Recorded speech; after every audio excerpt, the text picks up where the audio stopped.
Let us pray. O thou whom cultures name, yet who cannot be contained in any name, you who dance the cosmos into being and who beckons us toward ever-increasing diversity and complexity and beauty, we turn and spin, laugh and dance today, delighting in the pleasures of this transition between preparation and profession. We dance, our minds wandering the sights and places of these last years, hurrying past the routine, lingering at moments of sheer wonder, stopping and still at the memory of what will never be again, yet dancing. Dancing toward what lies just beyond the horizon.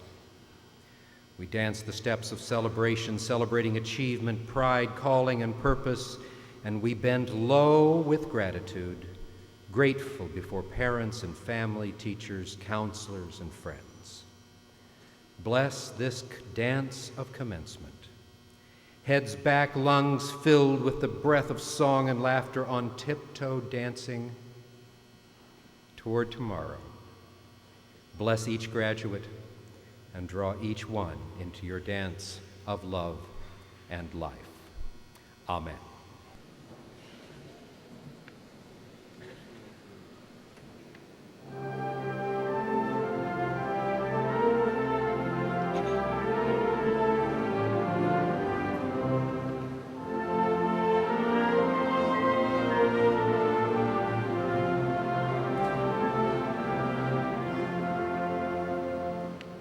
Joyful, joyful, we adore thee, God of glory, Lord of love. Men fall like clouds before thee, opening to the sun.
I want to welcome you to the 165th commencement of DePauw University, which obviously is not being conducted, as your program indicates, on East College lawn because of the thunderstorms in the area and the watch for severe weather later this afternoon.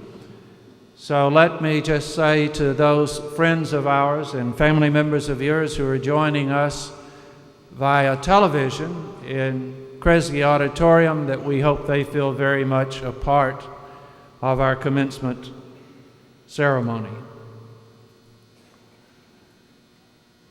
First, to the senior class. Today is certainly a time for recollection and celebration. And as we start, you might take a few moments to remember DePauw as you first saw it 4 years ago, or perhaps 5 years ago when you visited campus. A lot has changed. You were the first class to have access to the indoor tennis and track center. Some of you remember as first-year students or second semester sophomores visiting your friends in Rector Hall, which was destroyed by fire in April of your sophomore year. Now, of course, we have new housing configurations with duplex apartments in the expansive Rector Village. You also remember that it was in your sophomore year that we dedicated the Peeler Art Center. Those of you who majored in the sciences had to deal with the frustrations, 2 years of frustration while we renovated the Julian Science and Mathematics Center until we opened the new complex last November, certainly one of the premier science facilities in the country. So we have changed the way we look a lot since you've been students here. But if we have changed a little, the world has changed significantly during your college years. After 9/11, we came to realize what previously you had never thought possible, that America could be attacked on our own soil. Now, as you graduate, we live in a time of war, which is another first for your generation. Because of the war with Iraq and other unrest in this troublesome world, there are rumors that have begun to circulate about the United States government reinstituting the draft, something you thought unheard of when you first came to DePauw. This fall, I trust all of you will vote in what will be a contentious presidential election where the role of America as a superpower, ways to combat terrorism, and the role of the United Nations will be key issues. You leave DePauw to enter into a world so radically different from the world you left behind when you were graduated from high school and came to college. It is my hope this day that your college experience at DePauw has helped you develop the skills to navigate some of these turbulent waters, that as you make the decisions you will be called upon to make in the future, your in-class experiences will have prepared you intellectually to make informed decisions, and that the out-of-class conversations with faculty deepened your understanding and help you decide what matters to you the most and why. To assist you with your journey at DePauw, you've been exposed not only to faculty, but to the various perspectives of many influential visitors. You'll remember right after 9/11, John Major, the former British Prime Minister, was with us. So was Robert Gates, the former director of the CIA, talking about his perspective of a post-9/11 world. Just as last year began, you heard General Wesley Clark and former Secretary of Defense William Cohen this semester. And to better inform you about the presidential election, we had a guest during your senior year, representatives of the Dean campaign, the Kerry campaign, and the Bush campaign. It's my hope for you that through the stimulation of your classes, your interactions with our faculty, and the perspectives offered to us by so many campus guests, that now you are able to craft your own stories of educational involvement and social involvement to make this world a more humane place to live and work. Before you are presented with your degrees today, we will honor 5 people who have done just that. They have used their education to improve humanity. 2 of our honorees are alumni whose DePauw experiences are perhaps similar to yours. The first is Nick Mourouzis, class of '58, who in 1998 won the Nobel Prize in Medicine. In my reading of his autobiography, which is printed on his website, I noticed a similarity between him and some of you, for his parents could not afford to help with college costs, so he looked for a school that offered the best scholarship. In his case, it was the Rector Scholarship. He said his first-year grades were okay, but not great. Several A's, 1 C, and the rest B's. Like some of you, he waited tables at DePauw to cover his expenses. He majored in pre-med with the strong curricular influence of Greek and Latin. He went to Florida in the summer, in the spring break of his junior year, and there he met Carol, his wife-to-be. He was influenced by his faculty mentor, Forrest Fuller, whose hand we shook coming in to the convocation today. Influenced by his faculty member to go on to Case Western to a joint MD and PhD program. The rest is history, and it's chronicled in your program. We're honored to have a Nobel Prize winner with us today, and his career started here. The second alumnus we honor is Steve Sanger, class of '68, the chairman and CEO of General Mills. Steve was a history major at DePauw, and he said in many, many interviews that the time spent on the union board helped him develop his talents. For you see, Steve was in charge of campus entertainment when he was a student. And I understand through his marketing skill and through his public relations skill and his business skill, he attracted both the Temptations and the Four Tops to campus while he was a student. Now, you may not know who they are, but your parents do. Today, we honor Steve Sanger not for his skills in securing music for the DePauw campus, but we honor him for a different reason. He has become a model chief executive officer. He has been recognized by Working Mother magazine as its family champion. Business Ethics magazine ranked General Mills #1 among its 100 best corporate citizens. And Steve personally and the General Mills Foundation have assisted DePauw in our effort to further diversify the student body and faculty. So today we award degrees to you. We award honorary degrees. We will hear Coach Nick's commencement address, but before we do, and before we continue congratulating you on your academic achievements, let's do this year as we've done as years in the past. We wish to recognize another very special group of people, your families. Certainly your families are understandably proud of you today. And I would ask the families of this year's graduating class to please stand so that we can salute you with our applause. The families of the graduates.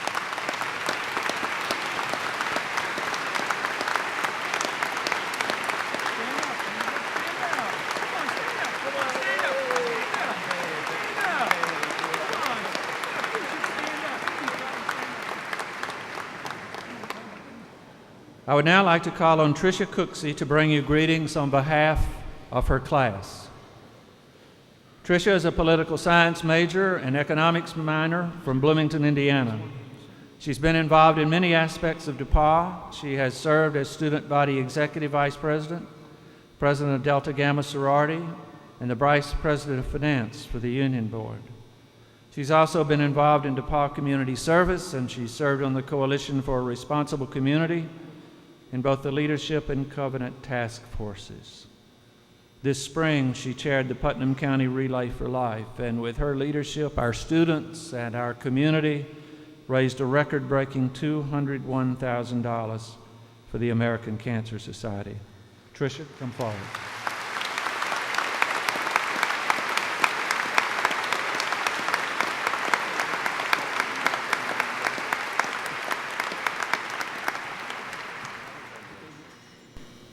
Thank you, Dr. Bottoms.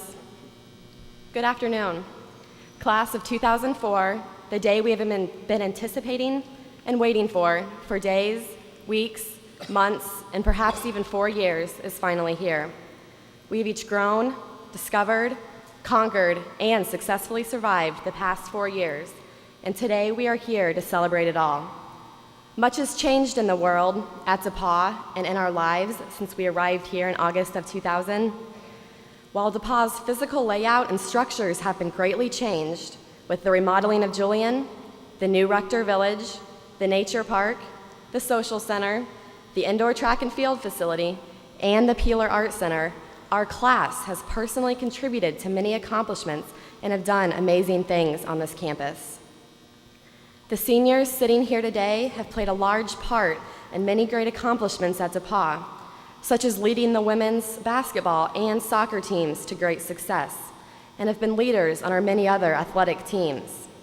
Some of us have participated in groundbreaking research in the sciences, been leaders in our Greek chapters, and shown continued support of our Greek community, including trying to preserve our social culture while making it safer.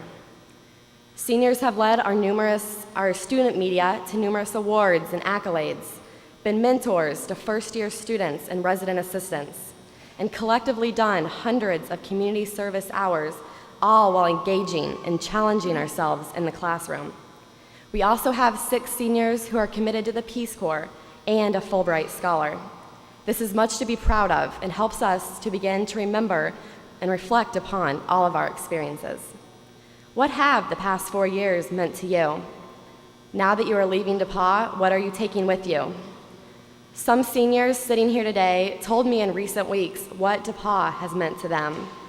One senior said, "To me, the last 4 years at DePauw have been, without question, the most memorable of my life.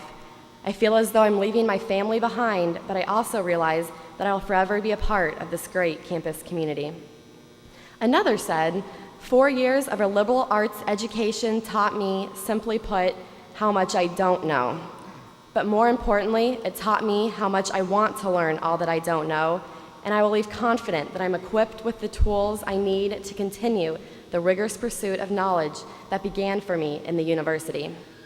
And a close friend of mine said, "After 4 years at DePauw, I've come to realize there actually is one perfect place for everyone." And DePauw was it for me. Not only have I come out of here with a great education, some amazing professional development experiences, and a solid group of lifelong friends with great memories, but I've also discovered who I am and who I want to become. DePauw, its faculty, staff, and students have all helped me become a better person, and I'm certainly glad this is where I decided to spend 4 years of my life. As I have prepared for today and spent much time thinking about these thoughts and my experience, I have come to a better understanding of what DePauw has meant to me. To me, personally, DePauw has meant developing close friendships and relationships, learning about myself and my abilities, and gaining confidence I never knew I had, working hard in the classroom and widening my viewpoint and aspect on the world, as well as a love for the university setting and a future employment as I put off graduate school for a year and will be a 5th-year intern at DePauw next year. Whether it is a DePauw tradition such as Little Five, Marv's, the Monon Bell Game, a winter term experience, or close friends, we are all taking a little piece of DePauw with us as we leave here today. Because DePauw has given each of us so much and made such a difference in our lives, I challenge each of you to give back to the community around you when you leave. Big or small, we can all make a difference. We have all learned this while at DePauw and all left our mark on this university in some way. And I hope you each remember this and continue to give back, including truly remembering what you have received from DePauw. Give back to ensure future generations can have a similar experience and continue the great tradition we have here. As we depart, reflecting on the past 4 years and embark on new adventures, take time to thank those who have helped you, supported you, and encouraged you along the way. Probably your parents, a special professor, your role models and mentors, and of course, those close friends who are with you through everything. Take all that you've experienced, participated in, and learned, and use it, apply it, and remember it for the rest of your life. It has been said that your future lies in your past. You have to know where you've been to know where you're going. Former United States Congressman Lee Hamilton, DePauw class of 1952, in his commencement address to the class of 1971, said, "Hopefully these have not been the best 4 years of your life. Hopefully the best years of your life are to come." And I have to agree with Mr. Hamilton. Hopefully the past 4 years have been amazing and memorable, but remember, you have the rest of your life to live to your fullest. Take advantage of every moment. I challenge each of you to do this. Remember, you only live this life once, and it's too short not to cherish it all. I hope your greatest accomplishments are to come. Congratulations, class of 2004, and I wish you each the best in all you do. Thank you.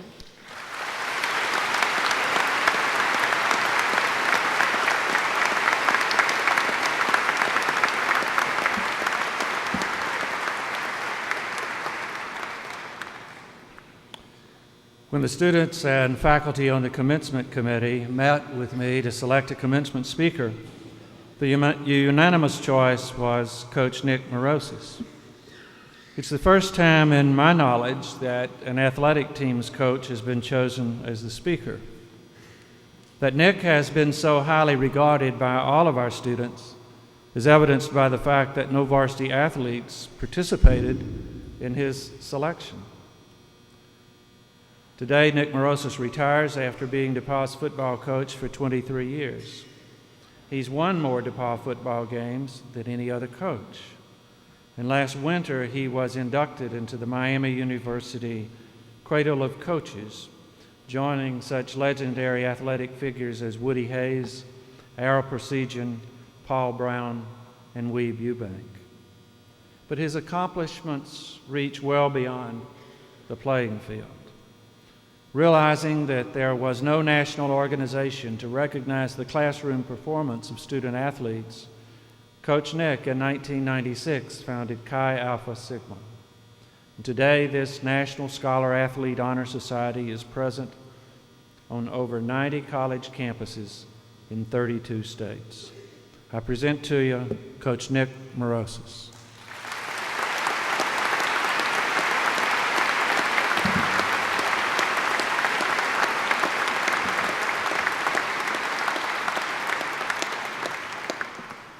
Thank you, President Bottoms.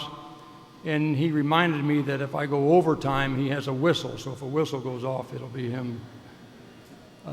Second thing I do want to say is just like at halftime and we're only down 7 points, and my heart is beating pretty hard, and I didn't take a beta blocker for my heart. And the third thing, if any of you fall asleep, I'm going to come down and grab you and wake you up, okay? I am humbled and honored to be speaking to you on this most important occasion for you, your families, and DePauw University. 2 weeks before the Monon Bell game, I received a message that President Bottoms wanted to see me. I said, "Oh no, what's happened now?" I wondered, was he calling me to tell me that one of our football players was in trouble? Or that the alumni were up in arms because we lost the Bell 2 years in a row? As I walked to the administration building, I thought, I'll just tell him if he's under pressure, he doesn't have to worry about firing me because I plan to retire after the season anyway. And much to my surprise, the invitation to his office was to tell me the Commencement Speaker Committee had chosen me to be the speaker at this 165th graduation ceremony. I was shocked, but excited to be selected. I am truly proud to be here to represent the DePauw community. This graduation ceremony is a very significant occasion in your life and the lives of your loved ones. Your parents' income will automatically go up next year. Graduation is the most significant culminating ceremony that the university schedules. The recognition of honorary degree recipients and retiring faculty members always plays a role in the ceremony. Congratulations to each of you. And Tricia, congratulations to you, well done. I really admire all of you that have been involved in extracurricular activities. Your work ethic, time management, organizational skills are to be commended. Each of you has made the DePauw community a better place to be. All of you are very special, not only to your own families, but to the DePauw family, and we're proud of your accomplishments. Each May I ask my graduating football players, looking back, did you make the right decision coming to DePauw for your education, and would you make the same choice if you had to do it all over again? Their response was always a unanimous yes, and it's been a fast 4 years. And hopefully, I think most of you would agree. There are 516 graduating seniors here today. 22% of you are among the first generations of your families to attend college, which I think is truly great. 22% of you will receive academic honors, and nearly 30% of you will attend graduate school or professional school, and another 10% will enter undergraduate school after working a year or two. 14% of you are affiliated with at least one program of distinction, such as honor scholars, management fellows, media fellows, and science research fellows. These are impressive statistics. In the last 4 years, you've seen the completion in DePauw's fantastic facilities of nearly $100 million of improvements since 1998. But the heart of your liberal arts education comes from the teaching, instruction, and interaction with our distinguished faculty. They are the mortar that keeps the bricks of this university together. The faculty's teachings, encouragement, advice, and recommendations will have a lasting effect on you. Your professors have worked with you and have challenged you to be the best you can be. Hopefully, they have touched your lives forever. Some of the friendships you've made with classmates as well as faculty will be lifetime friendships. Of course, you're eager to walk across this stage, pick up your diplomas, and begin celebrating. But before you do, please allow me to share some thoughts with you based on my 45 years of teaching and coaching experience, and especially my last 23 years here at DePauw. Each year, my goal has been to instill Tiger pride in our football players so they could have the most success possible to win football games. Just what is Tiger pride? Tiger pride is a personal commitment to excellence in anything you do. And Tiger pride is what I'd like to talk to you about today. Tiger pride in whatever you choose to do with your life, because when you leave here today, you'll be getting yourself ready to play the biggest game of all, the game of life. Your future is going to be a combination of successes and setbacks. There'll be times when things go well, and there'll be times when you're feeling like nothing is working for you. You will have to learn from the mistakes you make, turn the negatives into positives, and use them as stepping stones to the future. Overcoming obstacles and failures is a significant part of becoming successful. You must be persistent. Persistence is the ability to continue firmly despite obstacles you'll meet every day. When you do meet obstacles that try to deter you from realizing your goals, remember this little story about the donkey in the well. One day, a farmer's donkey fell into an old, deep, dried-up well. The animal cried for hours as the farmer tried to figure out what to do. Finally, rationalizing that the donkey was very old and the well was obviously a hazard and needed to be covered anyway, the farmer reluctantly decided that there was nothing to do but fill in the well with dirt. He invited in all his neighbors to come and help him put the donkey out of his misery as quickly as possible. They brought shovels and began to shovel dirt into the well as fast as they could. At first, the donkey, realizing what was happening, cried piteously and loudly. Then, to everyone's surprise, he quieted down.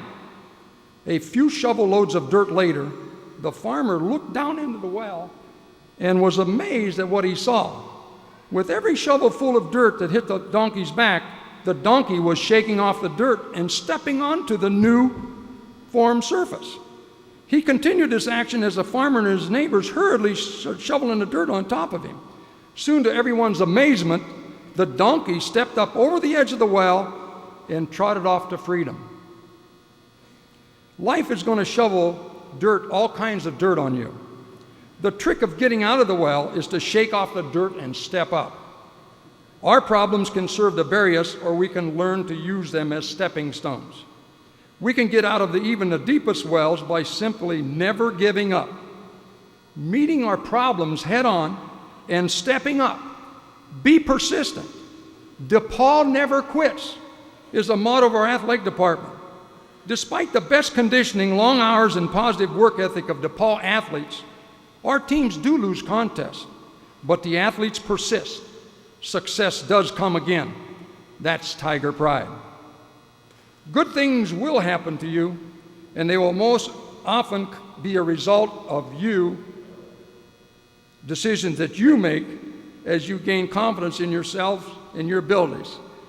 Trifocals, I've practiced this, but trifocals is sometimes tough to focus here, okay? You got to bear with me. You will have the greatest impact of anyone on your future. Your preparation, your execution, and your performance will come together to make the greatest impact on the good things that happen. The secret to becoming confident is preparation. Confidence doesn't come out of nowhere. It's a result of hours, days, weeks, months, and years of constant work and dedication in your chosen field. That's Tiger pride. When you extend your hand today and your diploma is placed into it, please don't think you've stopped learning. Don't be the type of person who thinks you know all the answers. When you stop learning, you will stop living. If you're learning, you're falling behind. If you're not learning, you're falling behind. Stay abreast of what is happening in your field. You must take complete responsibility for your career development and profession.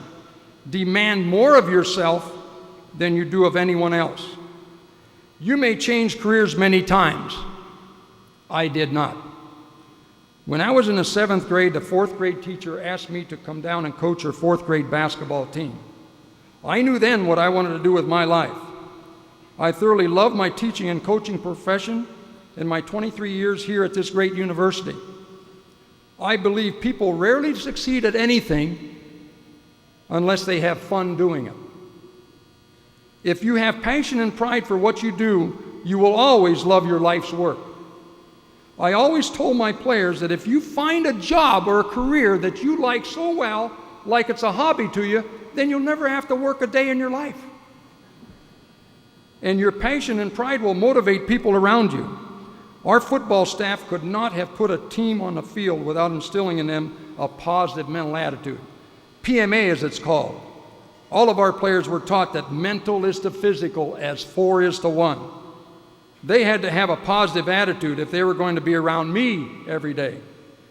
I didn't want any complainers, I didn't want any whiners, and I didn't want any termites on my team. And you know that termites eat away at the internal structure. Some people think I'm excessively positive because, well, they think I'm bald. I look in the mirror and I comb these little side strips and I see a full-headed hair. PMA means positive mental attitude, but to me it also means pride, motivation, and attitude. That's Tiger pride. Pride. Pride and love go hand in hand. In my office I had a sign posted with the words pride and love, with arrows pointing in both directions between them. It's hard not to be proud of someone or something you love. Your families are very proud of you because they love you. Pride indicates what a person thinks of himself and is one of the most powerful motivating forces in the world. People have pride, want to be proud of their accomplishments, and this desire creates within them a hunger to do something better than anyone else. Pride should be your personal commitment to excellence in anything you do. Motivation. How do you stay motivated to keep your tiger pride and to help you win the game of life? A good work ethic will help motivate you every day. You can be anything you want to be if you're willing to work hard enough for it. There is no substitute for hard work. My parents immigrated to America before I was born. When I was a young boy during World War II, my mother worked in a factory when there was a shortage of laborers, and she often reminded me in her broken English, "Nick, hard work, no hurt nobody." Her grammatically skewed advice was not lost on me during the time I was growing up, and I watched her practice what she preached. "The harder you work, the harder it is to surrender," is a slogan we posted in our locker room. Rick Pitino, the University of Louisville basketball coach, said in regard to work ethic that, quote, "Great people, great teams, and great companies have one common denominator, a work ethic that is second to none," unquote. You won't achieve success in anything unless you're willing to pay the price to have a great work ethic. The will to prepare to win the game of life is even more important than the will to win. In my years here, I have observed many faculty members that have outstanding work ethics. They are truly leaders in their field, and I have great admiration for their successes. They've written articles, published books, given speeches and seminars, served on committees, advised students while teaching full-time and raising families. They are totally committed to excellence in all phases of their lives. They have Tiger pride. In the game of life, you must set demanding goals for yourself. I always told my players that you can't be pushed or pulled. It has to come from within you. The last three stanzas of one of my favorite poems, "It's All in a State of Mind," with apologies for gender errors, support my beliefs. Think big and your deeds will grow. Think small and you'll fall behind. Think that you can and you will. It's all in the state of mind. If you think you're outclassed, you are. You have to think high to rise. You have to be sure of yourself before you can win a prize. Life's battles don't always go to the stronger, faster man, but sooner or later, the one who wins is the one who thinks he can. And enthusiasm is an integral part of motivation. I firmly agree with the premise that nothing great was ever achieved without enthusiasm. Enthusiasm can sometimes help you overcome an obstacle, and enthusiasm can often be contagious. And while enthusiasm is very important, the key to motivation is respect. Respect and motivation go hand in hand and form another one of my signs with arrows pointing in both directions. If you are respected in your work, you can more easily lead those that follow you, your team members. But you must give respect before you can receive it. The minute respect is lost, the motivation ceases. And if you are respected, you can motivate anyone on your team. Attitude.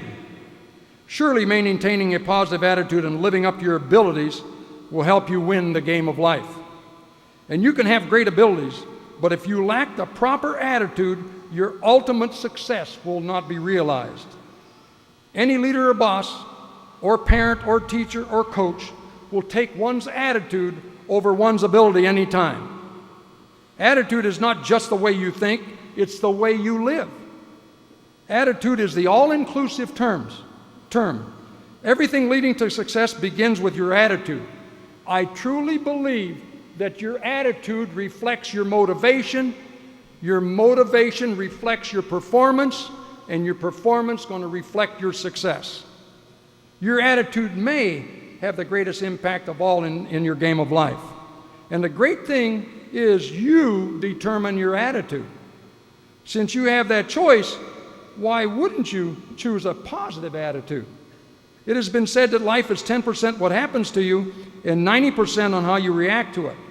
You are in charge of your attitude, so don't allow adversity to affect it. That's Tiger pride. To win the game of life, you better have character, integrity, and honesty to help enforce your positive attitude. Aristotle said that character is the life of right conduct. And integrity is nothing more than doing the right thing no matter who is watching. You have to do what is right, and you don't take shortcuts.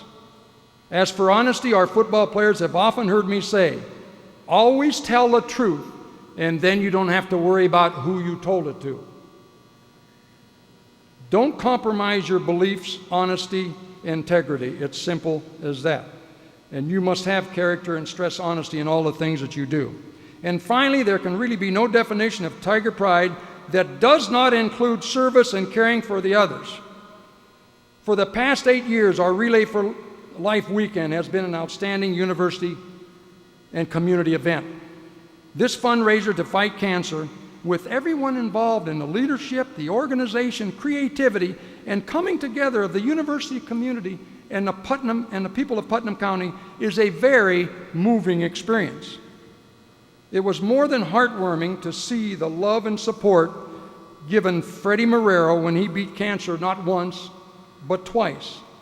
And to witness the caring and love and the support of the DePauw community for the bereaved families of Polly Marcase, who bravely fought her battle with cancer and lost. And for Amy Hasbrook, who lost her life in a devastating fire in her home. And for Kellen Mock, who lost his life in a terrible automobile accident. These students will never be forgotten. Keep the memories of love, caring, and support in your hearts as you move into new communities and take an active part in the service to others. Yes, pride, motivation, and attitude is what Tiger Pride is all about. Together, they are unbeatable, and they will help you realize the success in the game of life. You will always be involved in a team in whatever career you choose, in your marriage, in your family, and in your community. Your individual commitment to a group effort is what makes a team work, a company work, a community work, and a marriage work. Mutual respect, caring, and trust are powerful, motivating tools for any team. If you work together, your team will win. Someday, as you become leaders of a group or a team, large or small, keep these thoughts in mind as you prepare for your short and long-range goals. There will be times your decisions as a leader will be challenged. I promise you that. And you must be ready to play the game of life each day. Follow your dream and passion in whatever field you choose. You must be ready. You will be tested every day. I challenge you to prepare yourself to be the best you can be as you play the game of life each day. Success is a matter of preparing to win. Everyone on a team must perform to their maximum ability. If you as a leader are committed, there is greater chance your team members will follow you. And if you want to continue as a leader, you have to demonstrate progress toward your goals. You will enjoy success if you apply Tiger Pride to whatever you do. If you have the courage of the tiger, the pride of the tiger, your commitment, your personal commitment to excellence in anything you do will lead you to a roaring success in the game of life. You will have the eye of the tiger if you play the game of life with your head and your heart, and you'll know Tiger Pride, baby. Congratulations and the best of luck to each and every one of you. Go for it.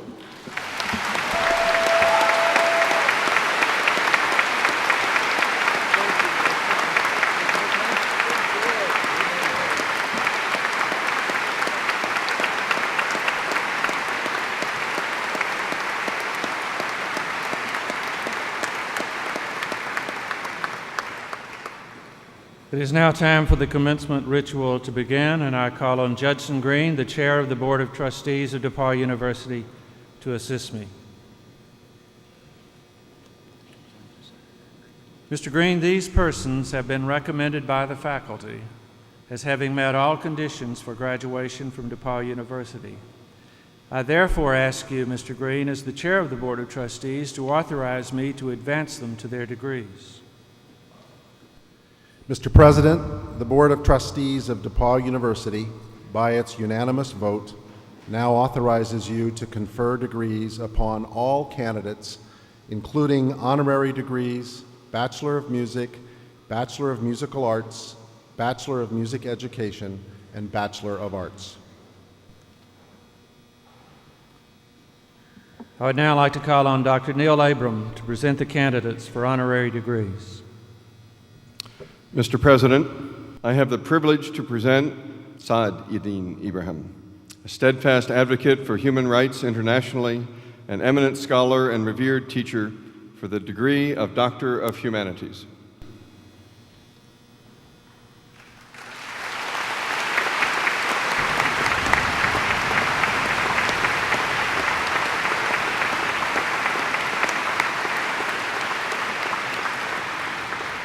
Saad Ibrahim, through your hard work and commitment, you established the leading center for sociological research on democracy and human rights in the Middle East.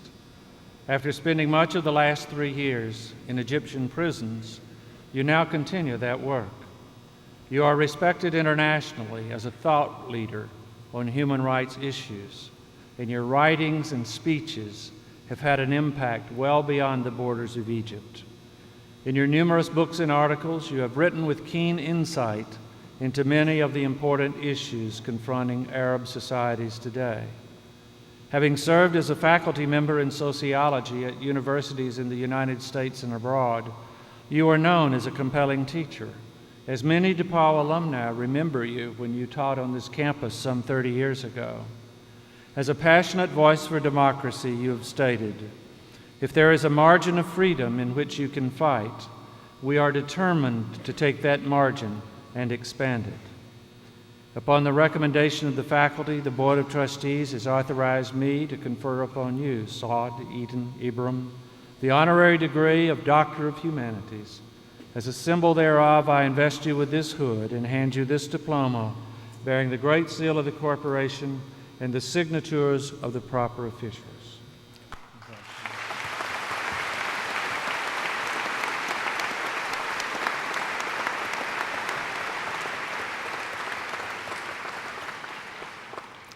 Chairman Green, President Bottom, class of 2004, it is an overwhelming moment for me to be back here after so many years of being away. And as the saying goes, you can get out of DePauw, but DePauw can never get out of you. So remember that. Class of 2004 coincides with the beginning of my trouble in my home country, Egypt. And as you are graduating today, I am also free. And therefore, even though I had not had the honor of teaching you, this is an important bond. That when you started, I also started. But you're coming to this beautiful campus. I was in a cold, dark, solitary cell in prison. At the same time, you came here as a freshman. But now that you are graduating and I'm free, I hope you will remember, if I ever get back in trouble, I hope you all will line up and give me support and solidarity. As one of your former alum, Barbara Ibrahim, who was a student like you, and who later had either the good fortune or the bad fortune of marrying her professor and going through a 30+ years of trouble. But she never let me down. In the cold, dark cell of a notorious prison in Cairo, she was always the ray of hope. She always gave me warmth and support. Sure, after that, I began to get messages from DePauw, starting with the president, President Bottom, who wrote to the American president and to the Egyptian president on my behalf. 8 cohorts of DePauw graduates lined up in my support. The family of my life, who is here, Elaine Leatham, Nancy Leatham, many of my former students are here, and I will not take the time to list them all, but they stood by me in times of trouble during the ordeal for 4 years, and here they are, here we are, a sign that if you persist, if you stood fast, then you ultimately will triumph. I think that is the simple message that I can tell you. Graduates of DePauw University, students that I taught, friends of students I taught did not leave a stone unturned during my imprisonment. They mobilized senators, congressmen who had any connection with DePauw or Indiana, and these senators, congressmen, journalists, media people did not stop raising my case and making it a worldwide outcry for freedom and for democracy. The best of DePauw I had as a wife. The best of the Midwest I had through DePauw. Integrity and compassion.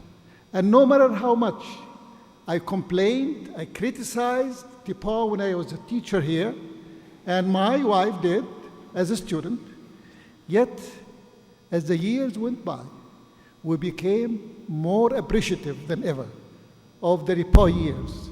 8 years of great investment emotionally, morally, and educationally. I am proud to have been associated with this place. I am thankful for all the support that DePauw University had given me.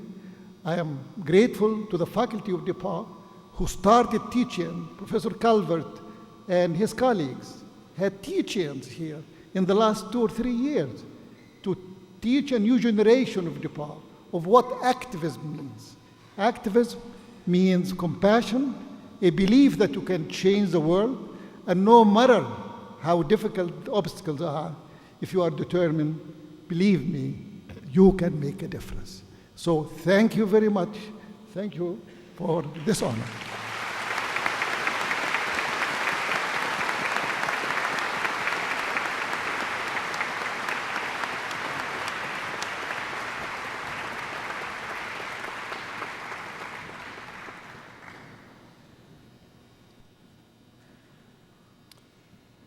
Mr. President, I have the further honor and privilege to present Mary Patterson McPherson, a distinguished educator, college president emeritus, and board member of several businesses, foundations, and community organizations, for the degree of Doctor of Letters. Mary Patterson McPherson, you have devoted your career to leading and strengthening higher education. You were a faculty member, dean, and then the 6th president of Bryn Mawr College from 1978 to 1997. Under your leadership, that liberal arts college thrived, both in terms of its academic programs and its financial soundness. During this time, you served as a mentor to several women who left Bryn Mawr to become leaders of other educational institutions. You also lent your leadership to the boards of several educational institutions, businesses, foundations, and community organizations. Now, as Vice President of the Andrew W. Mellon Foundation, you are one of the nation's premier advocates for and supporters of higher education and of liberal arts colleges in particular. Upon the recommendation of the faculty, the Board of Trustees has authorized me to confer upon you, Mary Patterson McPherson, the honorary degree of Doctor of Letters. As a symbol thereof, I invest you with this hood and hand you this diploma bearing the great seal of the corporation and the signatures of the proper officials.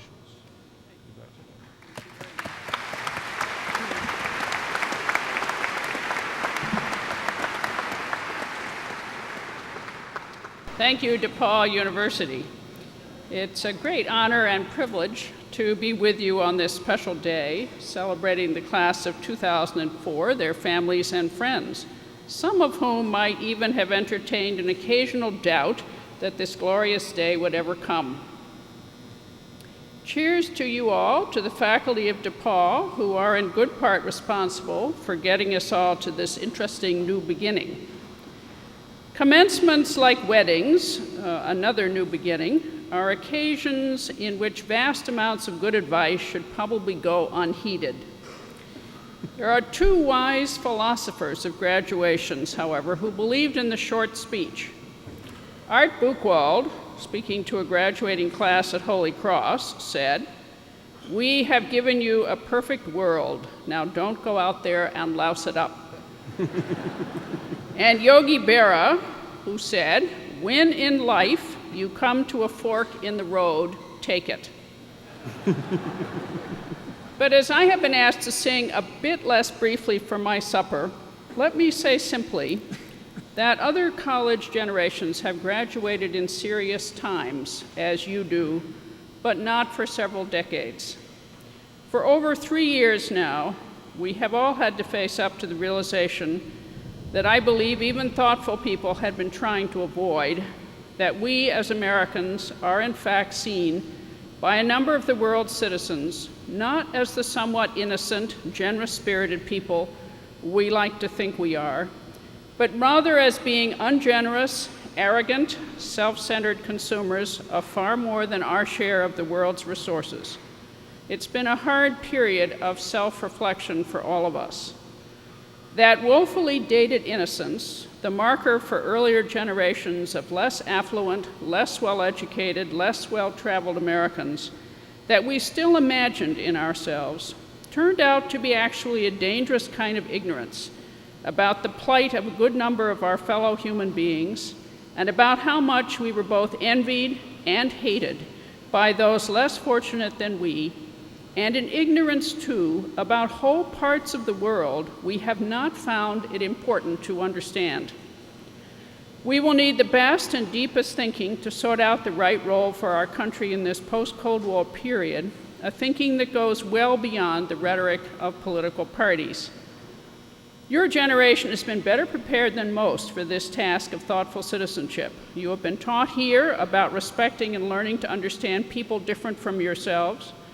Learning to appreciate other religions, languages, traditions, and values has been a central part of your education. Many of you have participated in programs that have had you living and working in other countries and on other continents, and you have been taught that with the privileges of education come certain obligations to and responsibilities for the world beyond ourselves. After today, it gets real, but you have been readied, I think, for prime time. Your education here has been in good part about helping you to acquire the habits of critical thinking and clear expression, and these will give you no small measure of control over your lives and will also empower you to live thoughtfully and effectively as you begin to build your own communities as family members, professional persons, and citizens of this country and I hope the wider world. As you start your own journey from this good place, remember the sage advice given by the modern Greek poet Constantine Kafafi. As you set out for Ithaca, hope your road is a long one, full of adventure, full of discovery. Hope your road is a long one. May there be many summer mornings when with what pleasure, what joy, you enter harbors you're seeing for the first time. May you stop at Phoenician trading stations to buy fine things, mother of pearl and coral, amber and ebony, sensual perfume of every kind, as many sensual perfumes as you can. And may you visit many Egyptian cities to learn and go on learning from their scholars. But keep Ithaca always in your mind. Arriving there is what you are destined for. But don't hurry the journey at all. Better if it lasts for years, so you're old by the time you reach the island, wealthy with all you have gained on the way, not expecting Ithaca to make you rich. Ithaca gave you the marvelous journey. Without her, you would not have set out. She has nothing left to give you now. And if you find her poor, Ithaca will not have fooled you. Wise as you will have become, so full of experience, you will have understood by then what these Ithacas mean. Congratulations.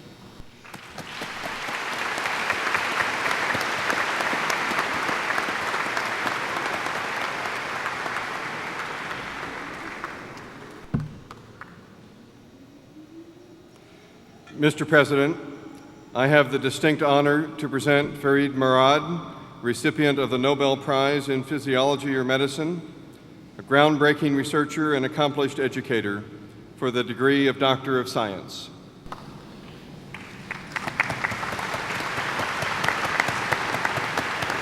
Ferid Murad, through your insightful research and discovery in the medical field, you have distinguished yourself and brought honor to your alma mater. Your persistent research on the role of nitric oxide as a signaling molecule led to significant new knowledge of how the cardiovascular system functions and led to the development of new medical drugs, as well as a vast potential for new treatments for numerous diseases. For your work, you were awarded one of the most prestigious international recognition, the Nobel Prize in Physiology or Medicine.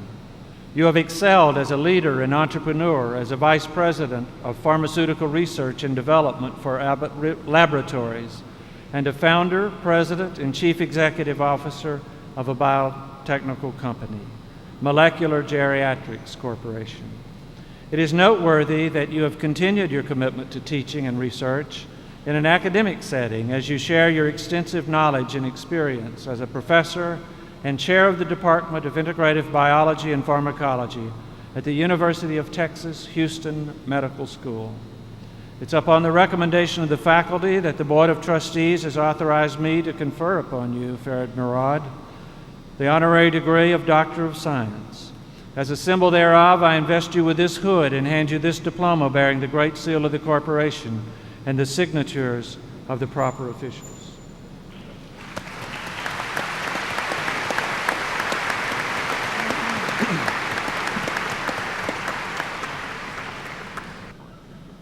Well, thank you, President Bottoms and the Board of Trustees for the opportunity to return to DePauw and receive this honorary degree. This is particularly exciting to me as a DePauw alumnus and an opportunity to share the stage with such prominent honorary degree recipients. This is the first honorary degree, and I've received a number, in which my family are also attending. Most of them, anyway. With 5 children and 9 grandchildren and their spouses, we have quite a flock. But 8 of the 21 of us are here today.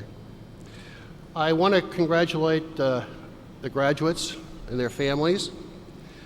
I'm sure that your parents are particularly delighted that you're graduating, because their disposable income now will increase very substantially. And I can say that as a father with 4 of my 5 children having gone to private colleges. DePauw provided me with a very broad liberal arts background and an excellent education in pre-medical sciences as well as chemistry. Many of my professors at DePauw became mentors and role models. And also, as with many DePauw students, it also provided me an opportunity to meet my wife, Carol Leopold Murad, in the junior year of my DePauw period. She's been very supportive, very patient, because after leaving DePauw, we both got married, and I then engaged in 12 more years of postgraduate education. And by the time I finished my training, we had our 5 children. I was prepared to do more training when a professor and another mentor at another institution who I called to go train with said, "Fred, time for you to go get a job with all your kids so you can take care of it."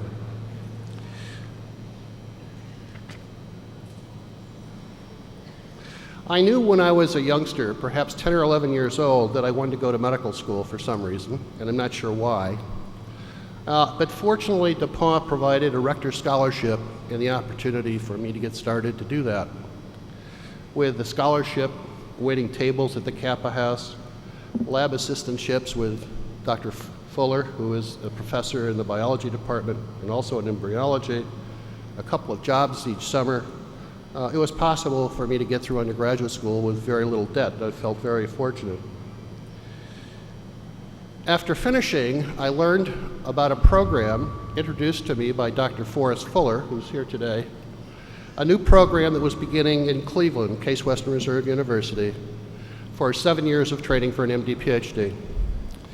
He recognized that I liked chemistry, that I enjoyed research, but I really enjoyed medicine, and this would permit me the opportunity to combine all of this. And I joined this new program, the first in the country. Today there are very common programs all over the country, but they provided a nice scholarship and an opportunity to go through this program to become a physician as well as a physician scientist.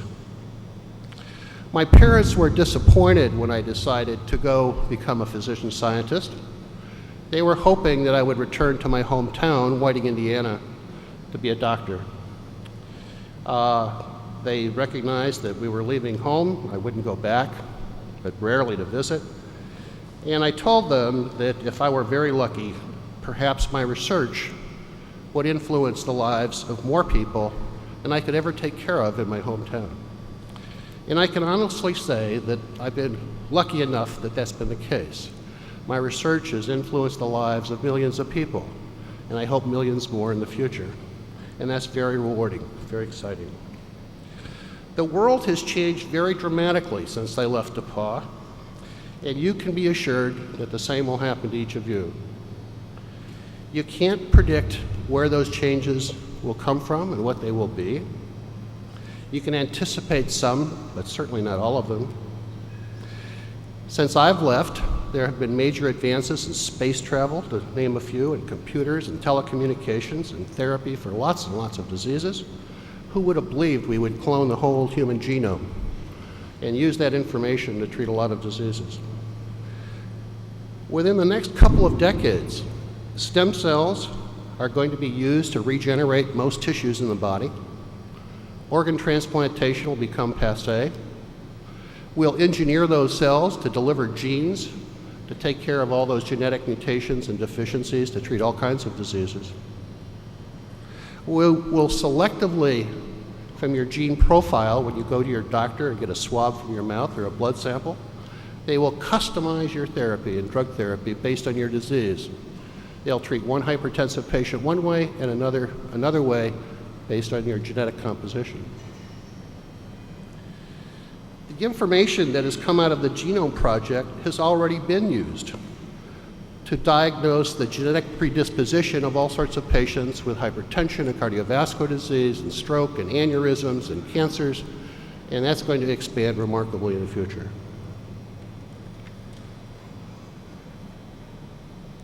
I'm confident that DePauw has also prepared you for the expected and unexpected changes that you're going to encounter in your careers that are going to influence your lifestyle, the quality of your lives. One of the things you need to do is be very optimistic when these changes come along. You've got to do the best with what you have and what you can do and what you love to do. I've been very fortunate that I love doing what I do. I love to get up in the morning and go to work. I like to ask a question that's never been asked before, get the answer, and be the only person in the world with the answer to that question. And hopefully, if I'm lucky, it's an important question. That's been the case a few times, but it can't happen consistently. I can tell you it's very exhilarating and rewarding. Be passionate.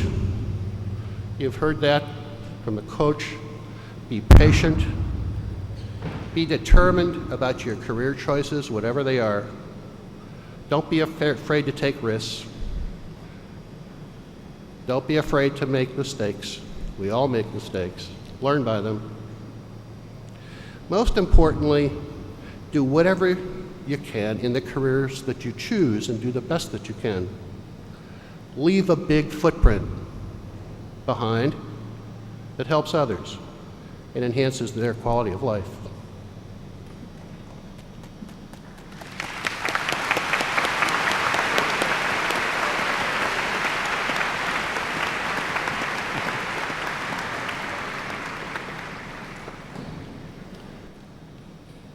Mr. President, I have the further honor to present Stephen Withrow Sanger, a highly successful business person who is widely respected for his leadership, management style, and commitment to corporate citizenship, for the degree of Doctor of Letters.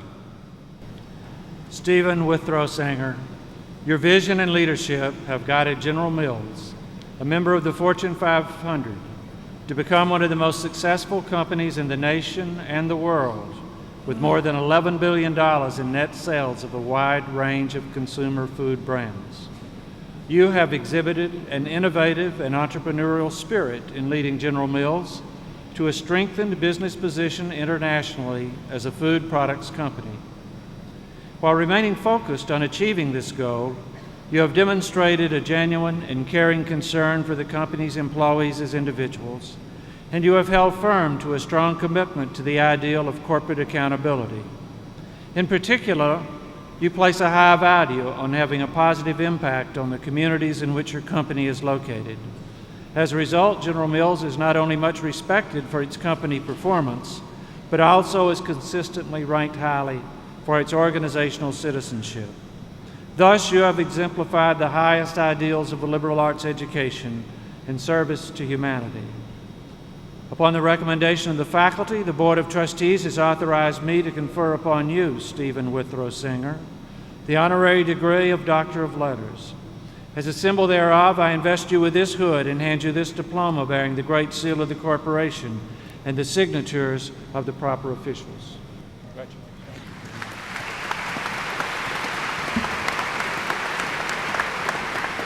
Thank you, Dr. Bottoms. And Dr. Bottoms mentioned that when I was on campus here, I used to book musical acts with the student union. And I've got to tell you, that stays in your blood. In fact, when I was walking in today, I noticed the banners on the back railing there, and I looked up and I thought, wow, Ronnie Millsap, Jimi Hendrix, they have had some great acts in this building. I graduated from DePauw. I had my first commencement 36 years ago on a rainy Sunday in Greencastle. This feels a little bit like Groundhog Day to me. We were in Bowman Gymnasium, and I remember the feelings of relief and impatience that you all are feeling now or will shortly be feeling.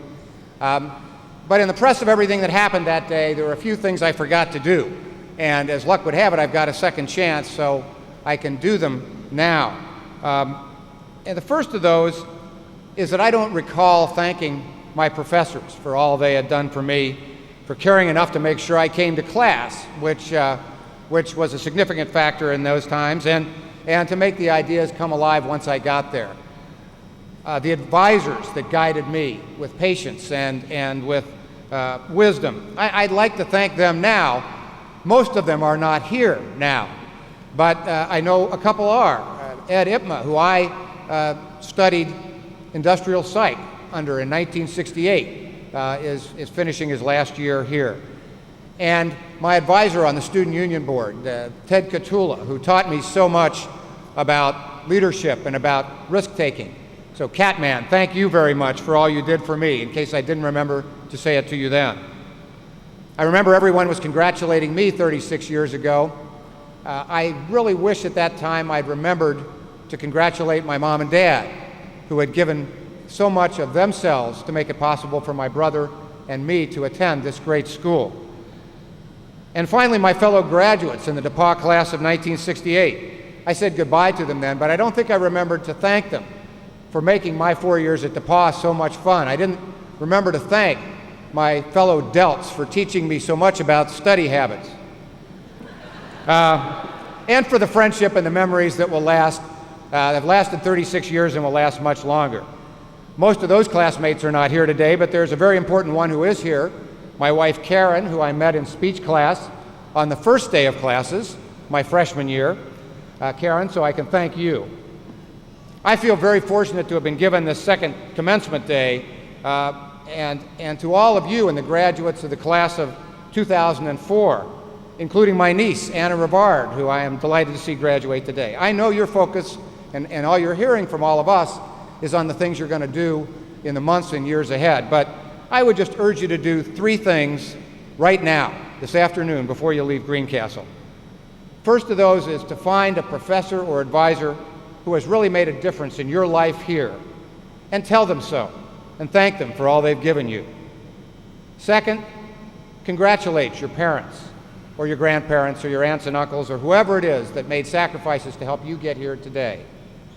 And then lastly, find a classmate whose friendship has been important to your experience at DePauw, and tell them how important they've been. And make a pact with that person that your friendship and your commitment to DePauw will last forever. You may have another chance to do those things 20 or 30 or 36 years from now, but take it from me, these are things that are best done today. So I would like to offer my congratulations to the graduates, to their families, and my appreciation to Dr. Bottoms and the trustees and the faculty for this wonderful honor. Thank you very much.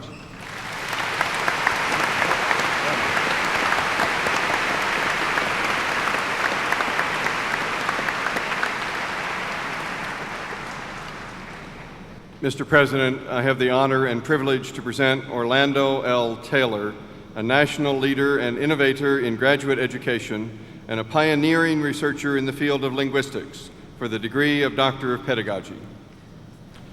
Orlando L. Taylor, your devotion to higher education is exemplified by your long and distinguished service at some of the nation's leading universities. You've made substantial contributions in graduate education nationally, not only as Dean of the Graduate School at Howard University, but also through your leadership of several higher education organizations. You currently lead an ambitious effort involving your own university and 13 other top research universities to make doctoral education more responsive to societal needs and students' interest. Under grants from the National Science Foundation, you are leading projects intended to increase the production of minority PhD recipients in science, mathematics, and engineering, as well as to develop collaborative academic and research programs between universities in Brazil and the United States.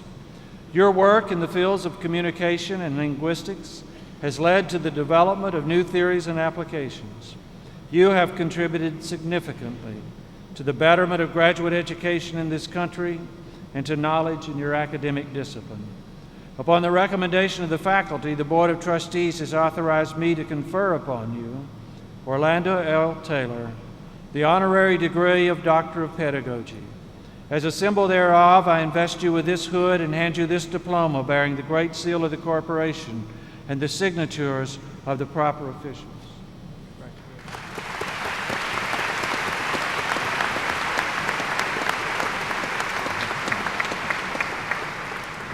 Mr. President, Chairman Green, graduates, particularly of the class of 2004, parents, friends, ladies and gentlemen, I am deeply honored to be recognized and awarded an honorary doctorate from this distinguished university. Thank you very much. I accept this high honor, first of all, in the memory of Dr. Percy Julian, a distinguished, world-renowned son of DePauw, among its earliest African-American graduates, and former professor and department chair of chemistry at Howard University, my current academic home. I accept it also in the name of the hundreds of graduate students who have given me an opportunity to write my signature upon their minds and who have taught me on their journey to become the next generation of college and university professors. And I sincerely hope that in this audience today, among the graduates, that many of you will pursue your own journeys and become the next generation of college and university faculty members. And finally, I would like to dedicate this honorary degree to just a few individuals. First, my late friend and colleague, Dr. Tim Riley, who worked with me to establish a relationship with this university. To my new friend, protege, and colleague, Dr. Terrell Carter, in the National Preparing Future Faculty Program. To the members of my family, especially my mother, a retired teacher, my late father, and my brother, who I hope made it through the storm, and who was a colleague of mine at Howard University. And finally, to my faculty colleagues at Howard, DePauw, and universities elsewhere, who not only inspire me, but who have made the enhancement of teaching and learning the centerpieces of their professional lives. Again, thank you, DePauw, and congratulations to the class of 2004. Don't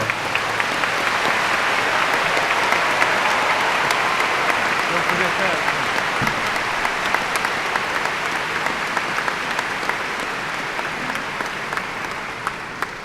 I would now like to call on Dr. Amy Lynn Barber, Dean of the School of Music, to present the candidates for the Bachelor of Music, Bachelor of Musical Arts, and Bachelor of Music Education. Let the candidates for the degrees of Bachelor of Music, Bachelor of Musical Arts, and Bachelor of Music Education stand.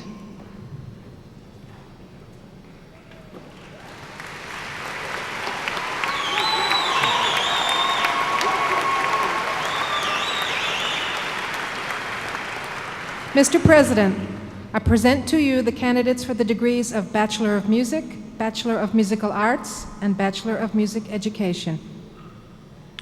On the recommendation of the faculty, the Board of Trustees of DePauw University grants to you severally the degrees of Bachelor of Music, Bachelor of Musical Arts, and Bachelor of Music Education, which admits you to the fellowship of educated men and women everywhere. I now, therefore, present to you your official diploma bearing the Great Seal of the Corporation and the appropriate signatures. Will the first row of candidates please remain standing? Others may be seated.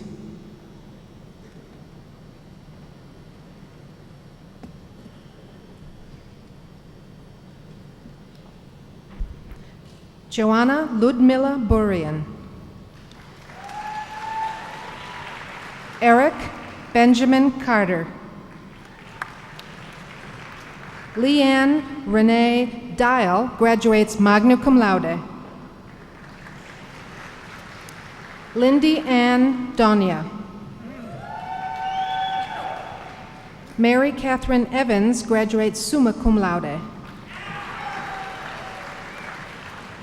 Emilia Blythe Hakes. Stephanie Diane Harris. Emily May Lyday graduates cum laude.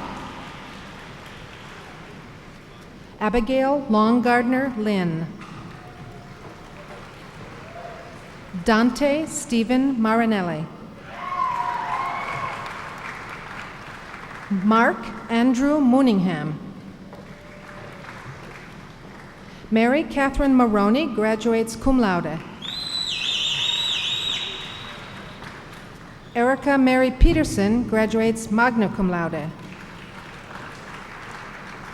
Molly Catherine Savage. Rachel Mary Taylor. Jennifer Lynn Wingert graduates magna cum laude. Yaxina Yang. Daniel Raymond Algren. Amy Christine Baumgartner. Greg Allen Beeman. Abundance Lee Berkestein. Christian Campos. Rebecca Jane Hodson. And Harris. Jared Nathaniel Johnson.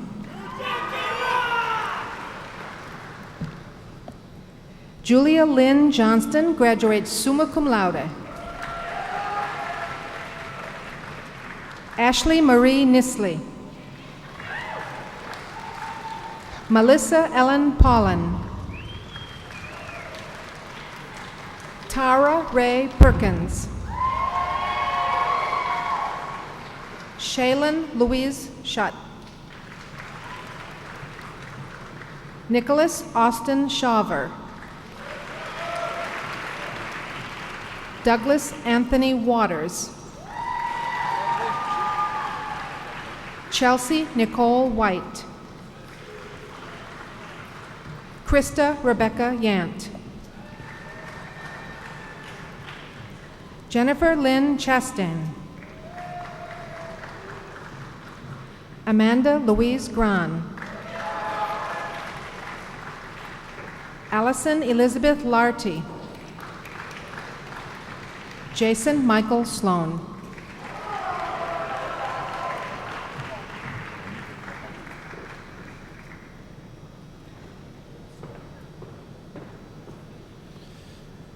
I would now like to call on Dr. Neil Abram, Vice President for Academic Affairs and Dean of the Faculty, to present the candidates for Bachelor of Arts. Will the candidates for the degree of Bachelor of Arts please stand?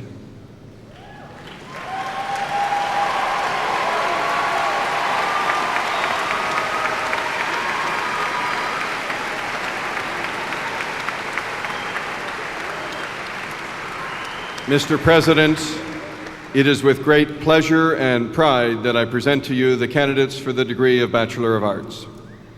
On the recommendation of the faculty, the Board of Trustees of DePauw University grants to you severally the degree of Bachelor of Arts, which admits you to the fellowship of educated men and women everywhere. I now therefore present to you your official diploma bearing the Great Seal of the Corporation and the appropriate signature. Will the first row of BA candidates please remain standing? Others may be seated.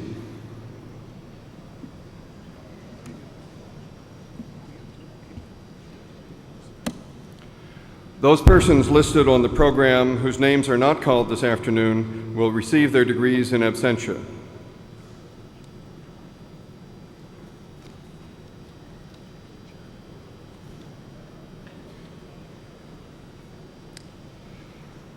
Patricia Jennifer Cooksey. Matthew David Abbott, cum laude. Allison Marie Agee, magna cum laude. Kyle Lawrence Allen. Matthew Michael Allen. Michael Edward Alwyn.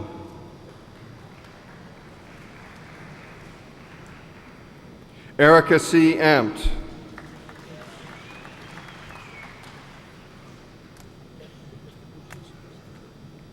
Peter Dane Amundsen.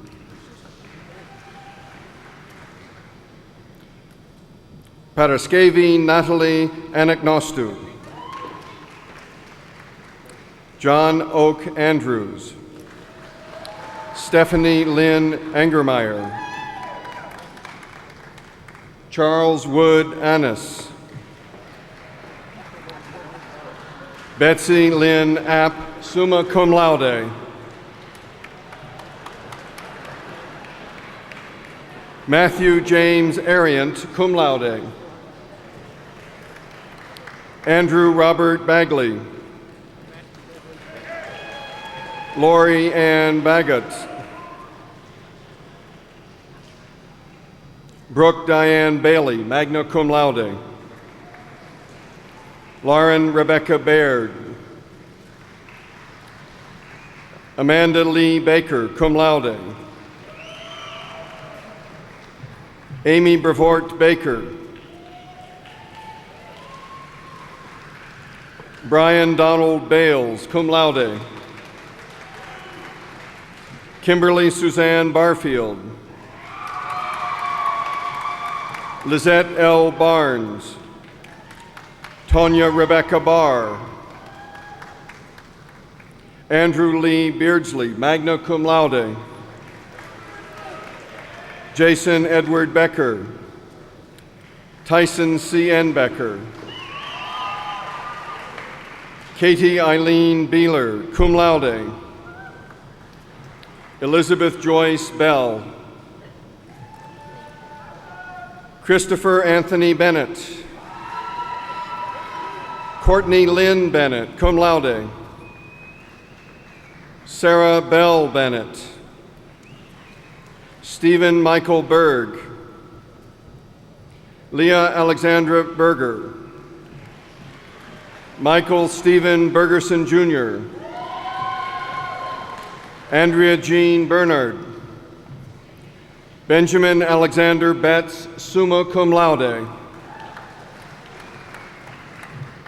Natalie Renee Biddlecombe. Rajai Rafsanjani Bimbo.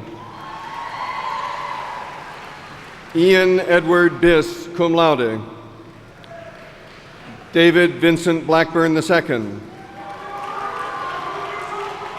Rudy Jordan Bohink. Lauren Janelle Bolander. Ashley Suzanne Bowling, magna cum laude. Amanda Louise Bonebrake, magna cum laude. Cody K. Bonebrake. Monica Jovan Bonham. Paul M. Booth, Jr. Elizabeth Grace Boston. Erica Beth Bowling. Casey Lynn Brackney. Corey Lee Brackney. Lindsay Erica Bradford, cum laude. Jessica Shelbourne Brandt, cum laude. Sarah Elizabeth Brinley. Lindsay Susan Broberg, cum laude. Jonathan Evan Hunter Brown, magna cum laude. Ross Elliott Browning. Krista Michelle Brooker, summa cum laude. Briar Megan Bruner. Patrick Daniel Brunette, cum laude. Sean Neil Bush. Deborah Lee Bushhouse. Tobias John Butler, cum laude. Kimberly Sue Bai, magna cum laude. Erin Eileen Kamen, cum laude. Clint Holden Capps. Sean Arthur Carr. Megan Elizabeth Casey. Maria Renata Sherangino, magna cum laude. Stephanie Joanne Chambers, cum laude. Kendra Lee Cheney. Walemus Chirmathamat. Laura Diane Clark. Katie Elizabeth Clevenger. Melinda Rayanne Colbert. Nathan Christopher Collins. Jama Paul Constance. Andrew Clinton Cornett, cum laude. Bruce Edward Couch. Deanna Nicole Craig. Cody Ingersoll Cranch, summa cum laude. Elizabeth Erin Crouch, summa cum laude. Julia Ann Crouch, cum laude. Philip Austin Crow. Mary Louise Crump. Claire Gary Cunningham. Megan Elizabeth Curran. Amanda Joelle Chopla. Leslie Ann Dolan. Kevin Michael Dale, cum laude. Abigail Larimore Delhart. Jesse Vernon Dame. Ian James Daniel. Jessica Lynn Daniel. Brian Thomas Daniels. Laurel Beck Danner, magna cum laude. Abby Sue Dawkins. Andrea Marie Dawson, magna cum laude. Jonathan David Day. Joel Edward de Capua. Matthew Webb DeMoss. Latasha Michelle Dean Everson. Andrew David Demaratsky. Allison Wood Diefenbach. Mark Jason Ditto, summa cum laude. Jill Renee Ditto. Margaret Neal Doherty. Gregory Huffman Donaldson. Dmitry Petrov Donchev, magna cum laude. Anne Marie Donnellan, cum laude. Meredith Joan Wadika Douglas. Vanessa Sarah Ann Downs. Aaron Lee Drake. Robert Hall Dudley, cum laude. Aaron Lynn Dunn. Kathy Lynn Egan.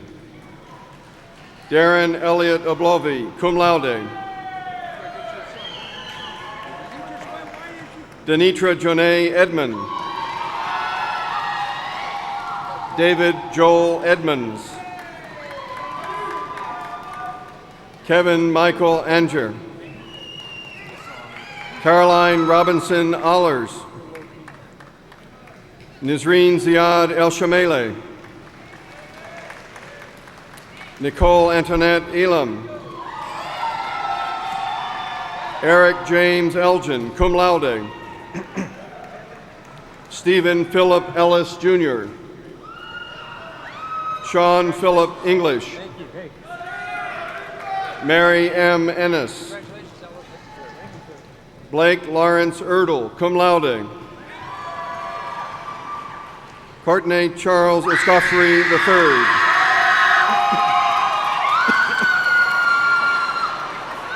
Eric Andrew Evans. Nathaniel Corey Fair. Ann Wainwright Farber. Amber Lynn Farr.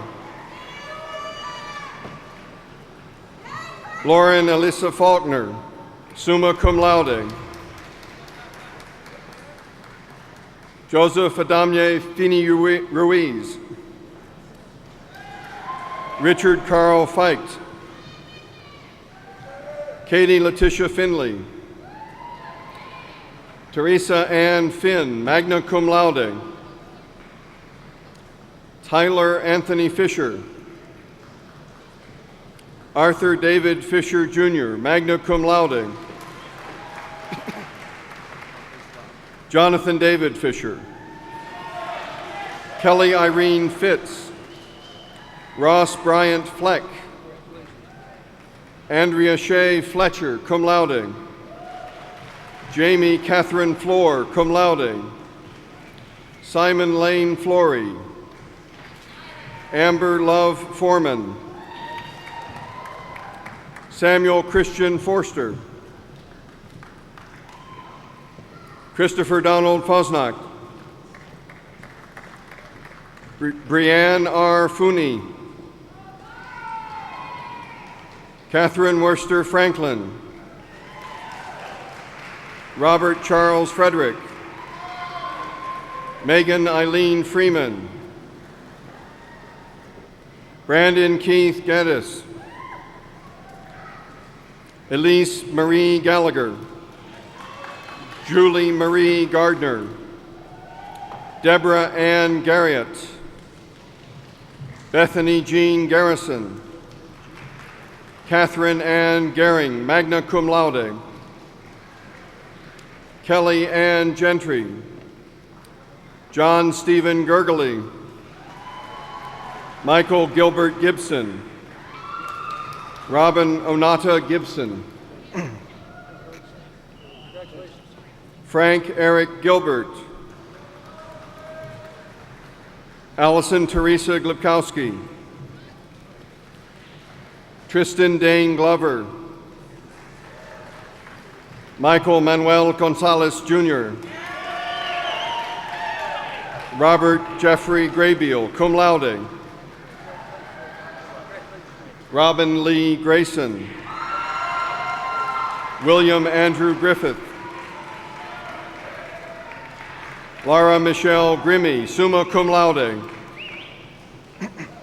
Melissa Jane King Gross, summa cum laude. Eric Matthew Grossnickel. John William Groth. Andrew Joseph Guston. Emily Catherine Hakeman. Adria Marie Haley. Todd Ryan Hambidge, magna cum laude. Mary Catherine Hancock. Heather Marie Hanson. Lawrence Marcus Harris. Melissa Grady Harrison, Miranda Shan Harrison, Meredith Nicholson Haas, Kelly Lee Hasselbeck, Aaron Scott Hain, Sarah Catherine Heaton, Margaret Marie Held, magna cum laude, Danielle Nicole Hendry, Maria Lynn Herrera, Adoni Michelle Hewitt, Cassandra D. Hicks, Rachel Lee Hill, Brittany Rose Heiser, Lindsay Marie Hokinson, cum laude, Lindsay Jane Holden, Jonava Cherie Hollins, Brent Robert Hornet, Nicholas Bryson Howell, Abigail Anna Huffer, Lauren Elizabeth Humes, cum laude, Jeremy Allen Hunt, Shelby Ann Hutchinson, Dana Maria Ingram, magna cum laude, Trad Christopher Ireland, Margaret Ruth James, Mark Herman Jansen, Nana Sergo Japaritse, Natasha Ann Yarosak, June Wendyse Javens, cum laude, John Franklin Jeffries, Jonathan Lee Jenkins, Maxwell Alexander Jesse, Allison Claire John, Corey Robert Johnson, Christy Michelle Johnson, Paul Michael Johnson, Brady Catherine Jones, summa cum laude, Jeremy Eugene Jones, Matthew Myron Jones, magna cum laude, Ryan Patrick Jones, Susan Mary Jones, Thomas Philip Judd, Matthew Ernest Capel, cum laude, Lane Elisa Kaufman, Yusaku Kawai, Kristen Nicole Keegan, Jocelyn Biting Keller, Michael Allen Keller, Abigail Teresa Kelly, magna cum laude, Elisa Marie Carestis, cum laude, Angela Aaron Keslin, Matthew Alden King, Victoria Lee Klaubo,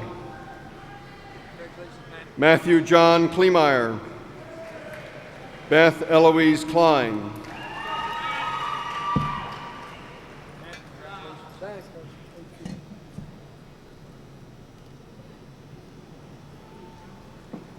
Kenneth Francis Knobloch Jr., Mary Agnes Kohler, Sierra Marie Custer, Rachel Susan Kovac, Catherine Marie Cruz, Elizabeth Lee Lacey, Osiris Land, summa cum laude, Michael William Langelier, cum laude, Andrew C. Latz, Jonathan David Lau,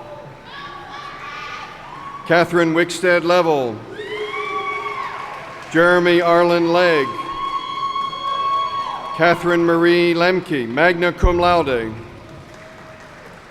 Jessica Marie Leonard, Christopher Briscoe Lett, Philip Lewandowski, Katie Michelle Lewis, Brandon Douglas Like. Amanda Louise Link, magna cum laude. Erin Marie Livingston. Kristen Ann Lesh. Josie K. Lowry. Ashley Noel Livers. Amy Julia McDonalds. Allison Marie McGill. John Blakeney McLeod. Maximilian Michael Mayle. Amanda Catherine Manning, magna cum laude. Brent Andrew Marini. Catherine Elizabeth Marshall. Benjamin Gerhard Marston, cum laude. Amy Smith Martin. Jessica Jeanette Martinez. Melissa Ann Marcella. Leanne Matasic, cum laude. Daniel Bernard Matuszewski. Christy Brooke Maurer. Andrew Patrick McCausland. Erin Michelle McConnell. Catherine Elizabeth McCrae. Michael Ann McElraith. Deborah Lynn McPartlin. Cassie Joanne McQuinn. Jeffrey Dean McWhorter. Camelot Anne-Marie Neal. Kristen Nicole Mellencamp, magna cum laude. Christopher S. Merker. John Richard Meyer. Megan Marie Myers, cum laude. Renee Lynn Myros, cum laude. Erin Marie Miller. James R. Miller III. Rebecca Dodd Miller. Kelsey Ann Milne. Elizabeth Caroline Mitchell, summa cum laude. Andrew Elmer Molnar Jr., cum laude. Wesley James Molyneux. Latonda N. Moore. Samuel S. Moore. Alondra Lane Mosley. Scott Gregory Moster. Tyler Richards Munn. Adam Wayne Murray. Benjamin R. Murray. Paul Robert Musson. Nishula Mustafa.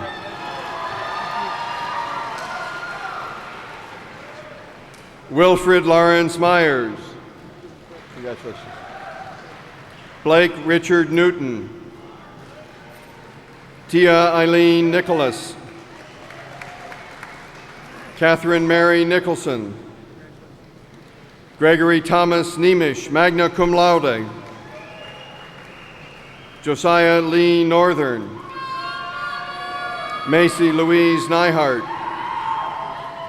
Colin Peter O'Flaherty. Sonia Susan Olikara. Christopher Matthew Olson. Jennifer Jean Ondra. Jamie Lynn Oslowski, magna cum laude. Susan Marion Osterman. Jonathan David Owens. Marquise Gerard Page. Diana Alexandra Pagwai. Abigail Ann Parsons. Emily Elizabeth Parsons, cum laude. Lauren Blair Partaker. Ryan Edward Patrick. Kelly Janine Patterson. Brent Eric Peterson. Lauren Marie Peoples.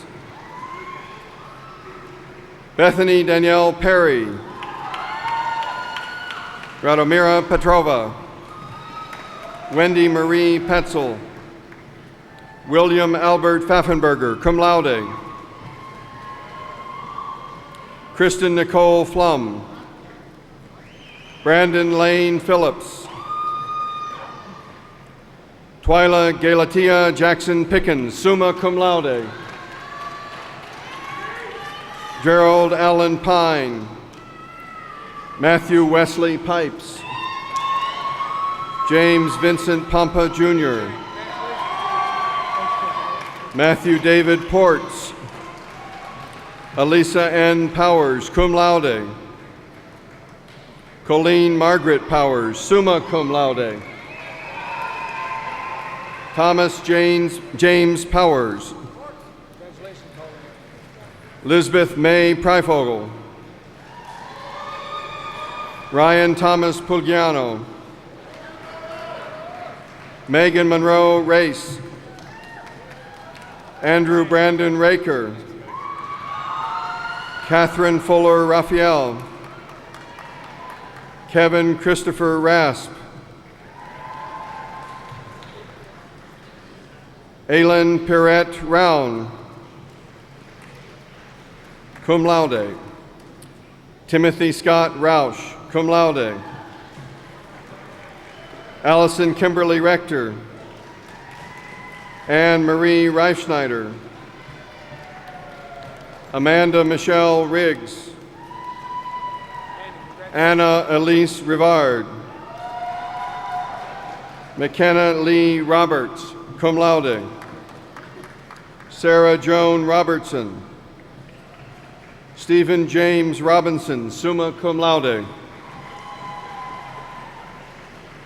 Jeffrey William Rogers. Cody Wells Rogowski, cum laude. Thomas Noel Rooks, magna cum laude.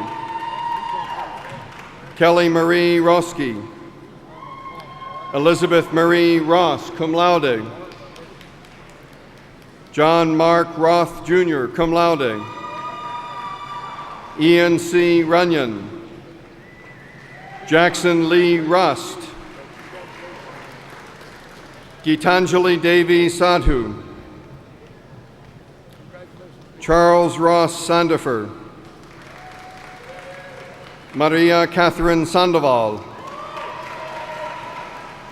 Jessica Lee Sater. Jane Eleanor Schott. Lucas Edison Scheidler, cum laude. Andrew Lee Schmidt, cum laude. Jessica Dale Schneider. Corinne Elizabeth Scott, cum laude. Sarah Margaret Seiferth. Victoria Lynn Sharp. Nita Renee Shaw, cum laude. Adam R. Shields, cum laude. Rose E. Shingledecker, magna cum laude. Heather Michelle Schonkweiler. Catherine Elizabeth Shook, cum laude. Georgianne Marie Sipka. Bryce Alexander Skeeters. Kevin Andrew Skillern. Anjali Nicole Smith. Ashley James Smith, cum laude. Brian Andrew Smith. Derek Kyle Smith, cum laude. Jennifer Dawn Smith. Jennifer Marie Smith. Kelly Jean Smith. Matthew J. Smith. Craig Philip Stone Snyder. Robert Brandon Sokol, magna cum laude. Lauren May Songer. Scott Christopher Southard. Ryan Andrew Spalding. Kristen Elizabeth Spear. John Lloyd Stanley. Catherine Andrea Steiner. Jennifer Garish Stone.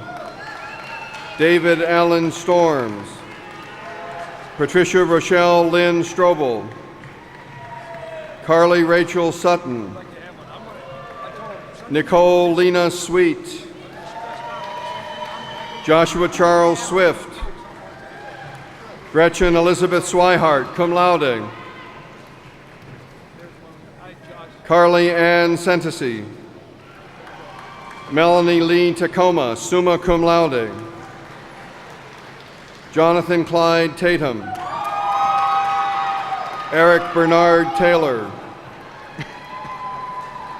Jonathan Ryan Taylor, Jacqueline Patricia Teets, Kristen Jennifer Tacolvi, cum laude, James Blake Thomas, cum laude, David Ray Thompson, magna cum laude, Joshua Allen Thompson, Wesley Tyler Thornhill, Robert Brian Thornton, Robert David Tiemann III, Laura Janine Tierney, Justin Jamel Tillis, Michael Joseph Tillman, Allison Kathleen Tyndall, Daniel Leon Taboja, Amanda Elise Toll, Beth Ann Towney, David Martin Trogdon, magna cum laude, Alexa Jane Trumpy, magna cum laude, Jeremy Lewis Tubb, Emily Meredith Tucker, Jin Tung, summa cum laude, Darlene L. Turner, Shay Michael Ubahor, Hayburn Edward Underwood, Joseph Michael Uphoff, Michael Ashby Valentine, Jonelle Yvette Van Buten, cum laude, Benjamin Fred Van Dam, cum laude, Adrian Michelle Verla, Allison Francis Vetter, Wilson Villafana, Anmal Ashkumar Wadwa, magna cum laude, Christopher Robert Wagoner, Samantha Lee Wagner, cum laude, John Andrew Wallace, Amy J. Walsh, Emily Fox Ward, Catherine L. Welter, summa cum laude, Kirsten Marie Wenzel, Adam Michael Wern, summa cum laude, Kate Allison Western, Aline Wicker, Heather Ann Wildrick, Natisha Lynette Williams, Union Michael Williams, Edward McMillan Wilson, Jamie Taylor Wilson, cum laude, Michelle Lynn Wine, Jennifer Lynn Wingstrom, magna cum laude, Wendy Meredith Whippich, Bradford Tinley Wakamerka, Eric Andrew Wolf, Adrienne Jamise Woods, Matthew Wayne Duke Wright,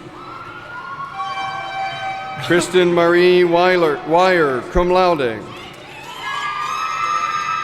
Damon Russell Xanthopoulos, Starla Leanne Ye, Andrew Stephen Yoder, Daniel Whitfield Yoder, Natalie Aaron Yoder, Tria Nicole Yoder, Duncan McAkron Yoon, cum laude, Jonathan Francis Yost, Cheryl Ann Young, magna cum laude.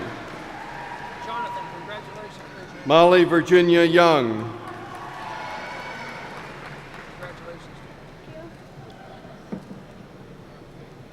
Mary J. Zeiger, magna cum laude.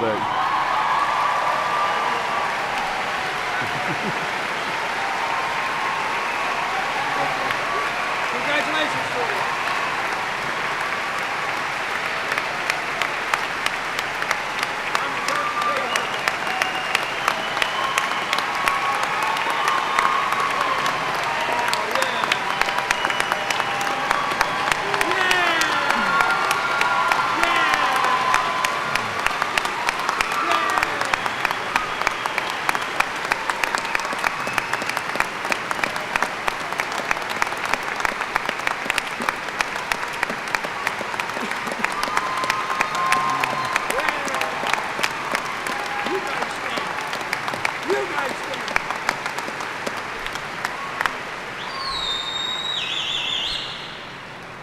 Like the 17 DePauw presidents who held this office before me, I now read you the same charge that has been read to graduating classes for almost 100 years. We read it to you now because the message in this charge is as valid today as it was when it was first offered. So I would ask the members of the class of 2004 to please stand.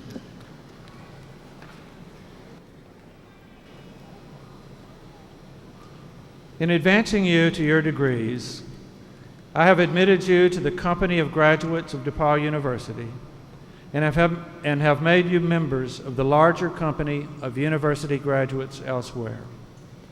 You have entered into a community entrusted with a noble inheritance. You have won these honors. You are heirs of all the past. Men and women of rich mind have labored, and you have entered into their labors. Prophets and sages, scholars and scientists, poets and public servants have wrought with patience, and the abundant fruit of their toil is yours. It is yours to use, to increase, and to bequeath to your successors. We welcome you into this fellowship of seekers after truth and servants of righteousness. So in the name of those who have gone before you, and of your daughters and sons who are to follow you, the university charges you to be strong, to acquit yourselves with integrity, and be loyal to your highest ideals. Whatsoever things are true, whatsoever things are just, whatsoever things are pure, whatsoever things are lovely, whatsoever things are of good report, if there be any virtue, and if there be any praise, think on these things. I charge you to hold your degree so it suffers no harm in your holding it, to hold it for the honest service of others, and to hold it with untarnished honor to yourself. Let me see.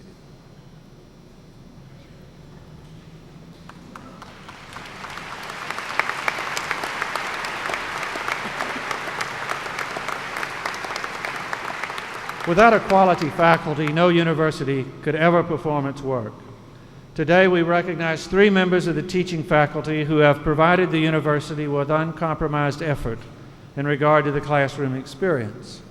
And so I will present each of them with a DePauw University citation which reads, "This citation is presented to you in recognition of your distinguished services as a teacher, scholar, counselor of youth, and loyal administrator, which have contributed greatly to the cause of higher education and to DePauw University." I would now like to recognize Dr. Underwood Dudley, Professor Emeritus of Mathematics. He has taught at DePauw for 37 years.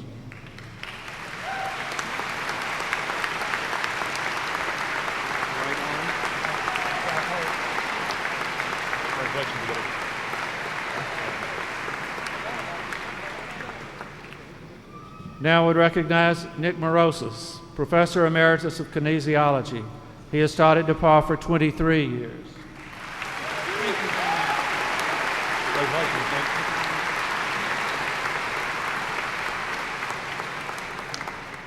Finally, I would recognize Dr. Edward Ipma, Professor Emeritus of Psychology.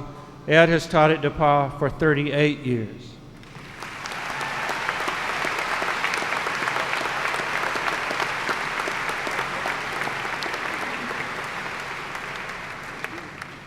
Now let us stand for the benediction and the singing of Toast to DePauw.